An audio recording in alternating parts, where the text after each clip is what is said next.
Como fica a nova lei de licitações em relação ao GPA?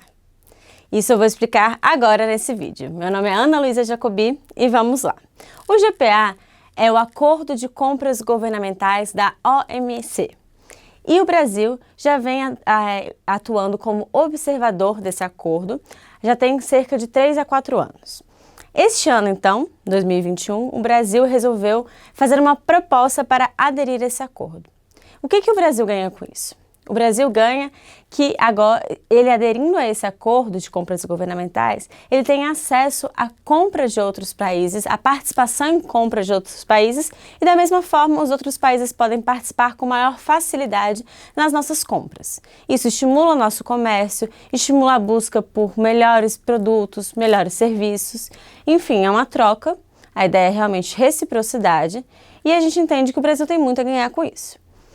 A adesão foi apresentada em março, essa proposta de adesão, e isso tem impacto direto na forma como nós compramos, especialmente a administração pública, em relação às licitações estrangeiras, mas especialmente em relação à nossa margem de preferência.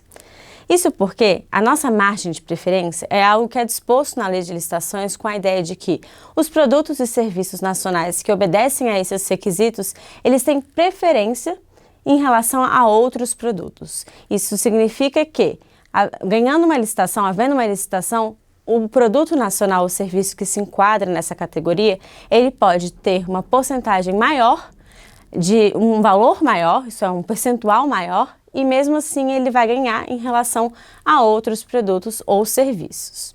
O que é interessante em relação a esse conceito é que hoje, para que você coloque esse serviço nessa categoria de margem de preferência, é necessário que o presidente da República, por meio de decreto, estipule como tal.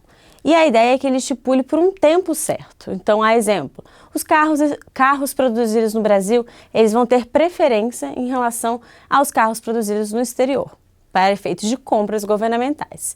E aí o presidente, então, estipula por meio de decreto um tempo certo, cerca de 5 anos, para que essa preferência ela prevaleça.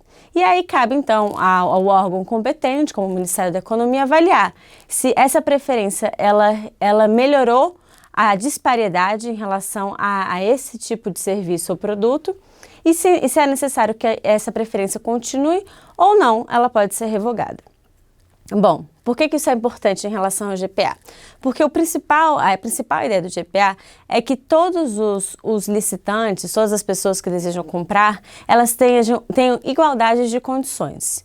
Então, isso significa que tanto o licitante brasileiro quanto o estrangeiro, eles têm que ter igualdade de condições tanto nas nossas compras quanto nas compras do exterior. Essa é a principal ideia do GPA. Então, como é que vai ficar em relação a esses produtos e serviços que a gente entende que tem que se prevalecer porque eles são brasileiros? Isso daí cabe ao governo brasileiro negociar. A exemplo, por exemplo, do governo japonês e do governo dos Estados Unidos. Eles aderiram ao GPA, mas colocaram cláusulas que eles colocaram que elas estariam afastadas do acordo. E exemplo delas, as questões relacionadas que eles entendem que são importantes que esses governos dominem. Então, no caso dos Estados Unidos, o material bélico, ele tem que ser comprado dos Estados Unidos, ele não faz parte do GPA. E no caso do Japão, as compras e os produtos e serviços produzidos no Japão, eles têm preferência em relação aos outros produtos e serviços. Então, vai caber ao Brasil, nessa proposta, nessas negociações com a OMC, ele verificar se ele vai querer que essas compras, determinados produtos e serviços, eles têm a preferência brasileira ou não. Então, vai depender realmente de uma questão política. Mas isso influencia na nossa nova lei de licitações. Então, a gente tem que ficar de olho de como é que vão funcionar essas negociações. É isso. E ficamos por aqui, então, aguardando qual é o resultado dessas negociações do Brasil para aderir ao GPA.